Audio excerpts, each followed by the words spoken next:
दोस्तों एक बात बताने वाला हूं जिस वीडियो के अंदर मैं आपको कि इंडिया में स्मार्टफोन कंपनीज बहुत सारी है, कुछ सक्सेसफुल हुई, कुछ फेल हो गई। लेकिन आज इस वीडियो में सिर्फ बात करेंगे उन कंपनीज के बारे में जो इंडिया में बहुत जोर शोर से आई थी। इनोवेटिव कंसेप्ट था, उम्मीद थी कि ये हिट हो जाएंगी, कुछ ना कुछ अच्छी चीजें देखने को मिलेंगी, लेकिन फिर भी फेल हो गई। और आप है ना इस वीडियो को पूरा एंड तक देखना ताकि आप लोगों को अच्छे तरीके से समझ में आ जाए कि स्मार्टफोन कंपनी बना पाना कितना ज्यादा डिफिकल्ट है। और सिर्फ इतना ही आसान नहीं कि आपने कुछ बेस्ट स्पेसिफिकेशन चूज करके मोबाइल बना दिया, इससे बढ़कर भी आपको काफी सारी चीजें देखनी रहती हैं। तो वीडियो पूरा पसंद आए तो लाइक कर देना, चैनल को सब्सक्राइब कर देना। तो सबसे पहले यहाँ पे हम जिस कंपनी के बारे में बात करने वाले हैं वो है यू। अब यू टेलीवेंचर्स जो कंपनी थी ये माइक्रोमैक्स से निकल कर आई थी। अब आज के समय में माइक्रोमैक्स का इन देखने को मिलता है ना, ऐसे ही कुछ साल पहले माइक्रोमैक्स यू देखने को मिलता था। अब यू क्यों बनाया गया था पता है? Xiaomi से टक्करने के लिए। Xiaomi का मी आया था तो माइक्रोमैक्स वाले यू लेके आ गए थे और मी का बदला यू से लेने का इनका कुछ प्लान था। और बात की जाए तो जहां उस समय Xiaomi फ्लिपकार्ट एक्सक्लूसिव था तो वहां पे जो यू था वो आपको Amazon एक्सक्लूसिव देखने को मिलता था। और यू के बारे में खास बात बता सकता हूं आपको, ऐसा लगता था उस समय कि वन प्लस जैसे जो फोन है ना वो सस्ते में उन्होंने निकाल दिए थे। कहने का मतलब है कि जो वन प्लस जिस फिलॉसफी पे स्टार्ट हुआ था ना, सेम यही चीज ये लोग कॉपी करने की कोशिश कर रहे थे। यानी कि वन प्लस वन 20,000 का था, ओप्पो के फोन के अंदर उन्होंने साइनोजेन ओएस डाल दिया था। सिमिलर यही चीज यू ने करी थी अपने पहले फोन यू रेखा के अंदर, जिसके अंदर क्या किया था, कूल पैड का फोन लेके उसमें साइनोजेन ओएस डाल दिया था। और इसके बाद देखा तो यू ने काफी अच्छे दूसरे फोन्स भी निकाले थे जिसके अंदर स्पेसिफिकेशन भी अच्छी थी, सॉफ्टवेयर भी बढ़िया था। जैसे यू यूफोरिया, एक फ्लैगशिप फोन भी निकाला था यू यूटोपिया नाम का। लेकिन at the end of the day धीरे धीरे प्रॉब्लम पता है क्या थी? आफ्टर सेल सर्विस की, साथ ही साथ क्वालिटी प्रोडक्ट की इतनी अच्छी नहीं थी, सॉफ्टवेयर में बग्स थे, अपडेट्स टाइम पे नहीं आते थे। ये कुछ ऐसी की प्रॉब्लम्स थी जिसके कारण जो यू था वो सर्वाइव नहीं कर पाए। हालांकि कंसेप्ट काफी अच्छा था और प्रोडक्ट देखा तो ऑन पेपर जितने अच्छे थे ना, रियल वर्ल्ड में उतने ज्यादा यहाँ पे अच्छे थे नहीं। तो देखा तो ये कुछ प्रॉब्लम थी जो यू ने काफी ज्यादा फेस करी थी। और 1-1.5 साल के बाद जो यू था ना वो यहाँ पे पूरी तरीके से बंद हो गया। और ऐसे ही बात करें तो जैसे माइक्रोमैक्स ने यू शुरू किया था ना, उससे भी पहले यहाँ पे लावा ने जोलो शुरू किया था। जोलो भी एक सब ब्रांड था जिसके टैबलेट्स वगैरह निकाले थे, यहाँ तक कि इंटेल प्रोसेसर के साथ भी इन्होंने काफी अच्छे फोन निकाले थे। और जोलो में तो मेरे को ये बात समझ नहीं आती है, कुछ खास की मार्केट को ट्राई करके बनाया गया था और यहाँ पे सोचा गया था कि हम अच्छी स्पेसिफिकेशन वाला फोन कुछ अच्छी पोजिशन में निकालते हैं। मतलब ये इतनी पुरानी बात है, मैं 2013 के बारे में बात करूं तब जोलो के कुछ अच्छे फोन से प्रोडक्ट्स आते थे लेकिन मार्केट में अवेलेबिलिटी कम होती थी। अब जाके क्या हुआ कि जोलो पूरी तरीके से खत्म हो गया और जो लावा है वही आपको देखने को मिलता है। और ऐसे ही बात करें तो इंडिया में एक और काफी इंटरेस्टिंग कंपनी आई थी जिसका नाम था चीकू। अब चीकू जो कंपनी थी ना, इसके बारे में बात बताता हूं। इसके अंदर एक सॉफ्टवेयर बनाने वाली कंपनी एंटीवायरस की 360 वो थी और जो कूल पैड थी वो थी। दोनों ने मिलकर इसके पहला फोन को बनाया था जिसका नाम था चीकू क्यू टेरा। अब चीकू क्यू टेरा के अंदर फ्लैगशिप स्पेसिफिकेशन थी, 20,000 रुपए का फोन था। काफी इंटरेस्टिंग फीचर, काफी सारी चीजें लोग करने की कोशिश कर रहे थे, काफी ज्यादा हाइप मार्केटिंग भी थी। लेकिन इंडिया में क्या हुआ, 20,000 रुपए चीकू के लिए लोगों ने देना सही नहीं समझा। मतलब 20,000 रुपए का चीकू लोगों को काफी ज्यादा महंगा लगता है इंडिया में आज भी। लेकिन भाई अगर हम बात कूल पैड की कर रहे थे तो हाँ, कूल पैड मुझे काफी ज्यादा पसंद आई थी, क्योंकि बात करें 2015-16 की, उस समय कूल पैड के काफी अच्छे फोन्स थे। कूल पैड का आपको cool pad 3, cool pad 3 light, कुछ ऐसे फोन्स थे। कूल यूआई के ऊपर चलते थे, 10,000 से कम में इनके फोन आते थे। फिंगरप्रिंट स्कैनर था 7-8 हजार रुपए के फोन में। मतलब आपको ऐसे फीचर देखने को मिलते थे जब आपको ऐसी चीजें कोई दूसरी कंपनी देती नहीं थी। ये लोग सीधे Xiaomi और Redmi को अंडरकट कर रहे थे और बहुत अच्छी स्पेसिफिकेशन वाले बहुत ही बढ़िया फोन लाके दे रहे थे। तो कूल पैड को तो यहाँ पे बहुत ही अच्छा बेनिफिट देखने को मिला। लेकिन बात यही है, काफी अच्छा काम किया इन्होंने, लेकिन इंडिया के अंदर ये लोग Xiaomi जैसी सक्सेस को रेप्लिकेट नहीं कर पाए और 1-2 सालों के बाद ही इंडिया से टाटा बाय बाय हो गए। और कूल पैड जैसी कहानी एक और ब्रांड की थी, वो था मीजू। अब मीजू देखा तो 7-8 हजार में फोन निकाल लेते। उस समय देखा तो फोन की स्पेसिफिकेशन भी अच्छी थी। इवन बात करें इनके जो फोन थे वो स्नैपडील पे एक्सक्लूसिव थे। अब बस यही प्रॉब्लम हो गई, स्नैपडील खुद तेजी से बंद होती चली गई, उसके ऑपरेशन यहाँ पे खत्म होते चले गए और मोबाइल फोन के लोग फ्लिपकार्ट और अमेजन पे थोड़े ज्यादा जा रहे थे। तो यहाँ पे देखा तो मीजू के साथ थोड़ी प्रॉब्लम आई। हालांकि फोन इन्होंने भी कुछ इंटरेस्टिंग बनाए थे लेकिन कुछ खास कमाल दिखा नहीं सके। और अब जो नेक्स्ट कंपनी वो है लीको।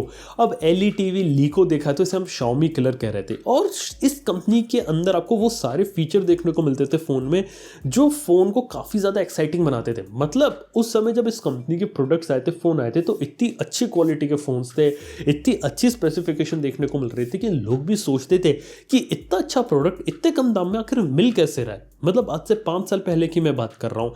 इवन बात कर तो आज से 5 साल पहले लोग इंडिया में स्मार्ट टीवीज लेके आ गए थे, अलग अलग चीज़ें लोग यहाँ पे ट्राई कर रहे थे। लेकिन प्रॉब्लम पता है क्या थी? इस कंपनी ने इंडिया में ज़रूरत से ज़्यादा खर्चा कर दिया और ग्लोबल लेवल पे किया, और इनके पास जो फंड्स थे वो धीरे धीरे खत्म हो गए, और 1 साल के बाद ये इंडिया से छोड़ के चले गए कंपनी को। तो हाँ, ये एक बात रहती है यहाँ पे। और अब यहाँ पे मैं एक इंडियन कंपनी के बारे में बात करूँ, स्मार्टट्रॉन के बारे में। वेल, स्मार्टट्रॉन देखा तो एक इंडियन कंपनी है जिसके अंदर खुद मिस्टर सचिन तेंदुलकर जी है ना, उन्होंने यहाँ पे खुद इन्वेस्ट किया था। और इनका जो पहला फोन था वो था SRT फोन, यानी कि जिसे सचिन तेंदुलकर फोन के नाम से भी जाना जाता है। वो फोन काफी अच्छा था, स्नैपड्रैगन 652 का प्रोसेसर था, स्टॉक एंड्रॉइड था, काफी सारे एक्साइटिंग फीचर्स थे। लेकिन पता है प्रॉब्लम क्या थी?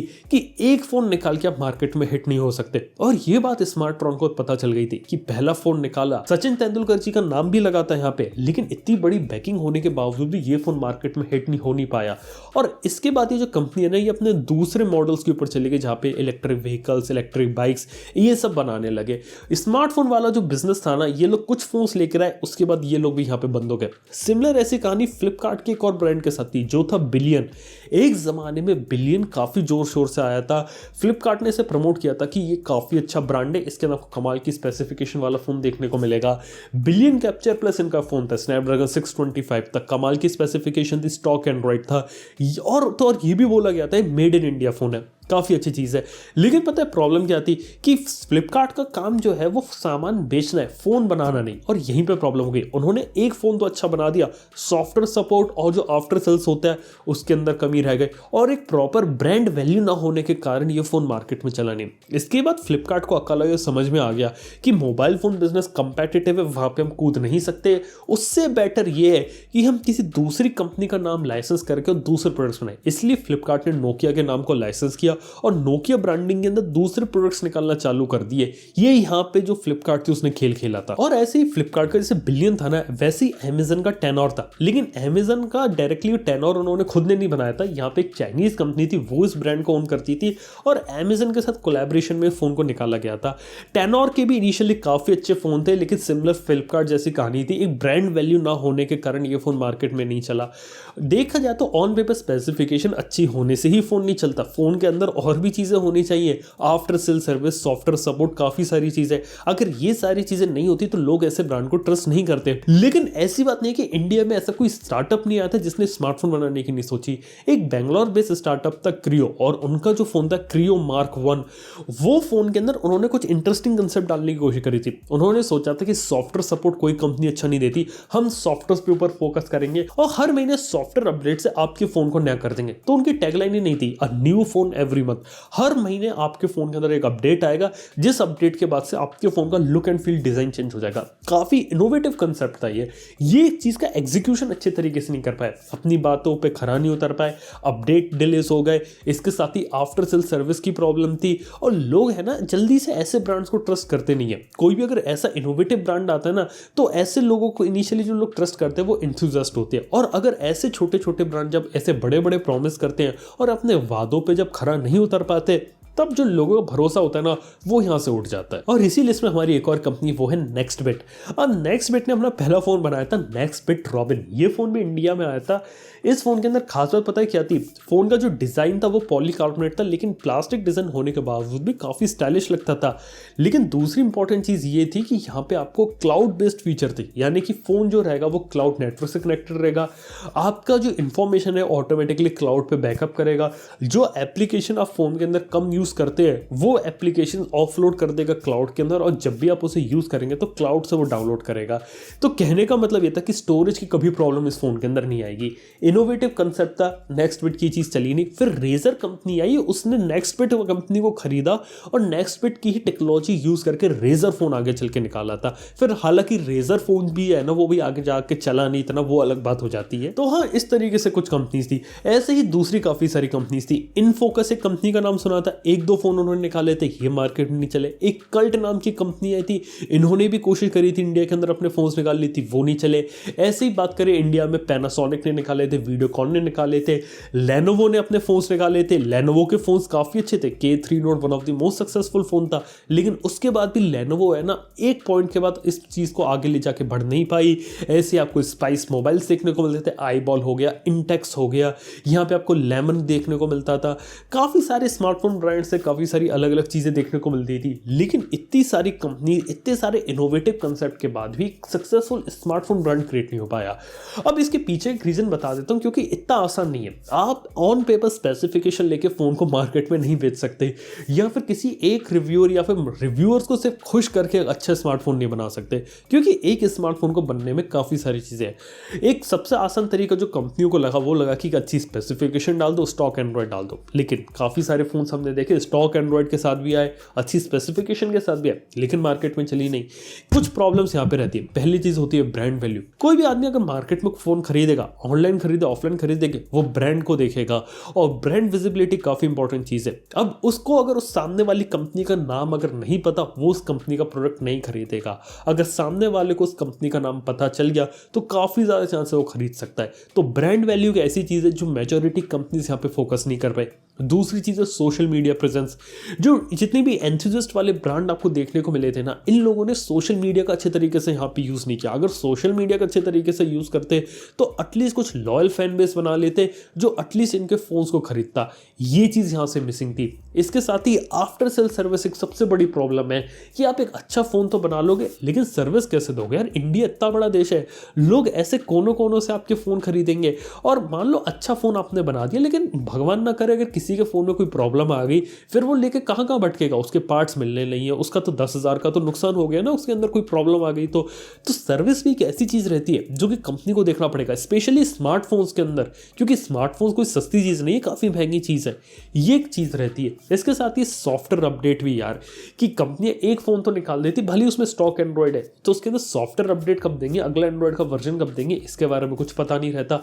इसके साथ ही कई बार आपको सॉफ्टवेयर ऑप्टिमाइज देखने को नहीं मिलता। काफी सारी कंपनी से स्पेसिफिकेशन के गेम खेल जाती है, सॉफ्टवेयर में फीचर्स नहीं है और ऑप्टिमाइज नहीं है, बग्स देखने को मिल रहे हैं। ये एक प्रॉब्लम रहती है। अब ये जो चीजें थी ना काफी ज्यादा कॉमन थी सबके अंदर, इसलिए ये ज्यादा सक्सेसफुल नहीं हो पाए। और देखा तो अपनी एक अलग पहचान ना बना पाना और दूसरों को कॉपी करना, ये इनके डाउनफॉल का one of the biggest reason था। तो देखा या तो कहने का मतलब ये कि अगर सही तरीके से पूरी प्रॉपर प्लानिंग स्ट्रेटेजी के साथ अगर स्मार्टफोन ब्रांड ओपन करना है तो ओपन किया जा सकता है, लेकिन मार्केट ऑलरेडी इतना कंपेटिटिव है कि अभी इस समय नए प्लेयर्स के घुसने के लिए अब जगह बची नहीं है। इवन बात करें मार्केट में जो नई कंपनीज हैं, वो आपको किसी पुरानी कंपनी का ही सब ब्रांड देखने को मिल रहा है। नए ब्रांड्स के लिए आज भी अपनी एक अलग जगह बना पाना बहुत ही ज़्यादा मुश्किल है। अब देखते हैं कि आने वाले फ्यूचर में बिल्कुल एक इंडिपेंडेंट नया स्मार्टफोन ब्रांड इंडिया के अंदर आ पाता है कि नहीं आ पाता। लेकिन हमने पूरी हिस्ट्री देखी, इंडिया में बहुत सारे स्मार्टफोन ब्रांड आए और गए, लेकिन कुछ ही ऐसे हैं जो अभी तक टिके हुए मार्केट में। आगे चल के कहानी क्या होगी ये देखने वाली बात होगी। भाई दबे आप लोग को वीडियो कैसा लगा बात नीचे कमेंट में ना भूलना। वीडियो अगर पसंद आए तो लाइक कर देना, चैनल को सब्सक्राइब कर देना। थैंक यू आपको वीडियो देखने के लिए। मैं आप समझता हूँ नेक्स्ट वन में। Good bye.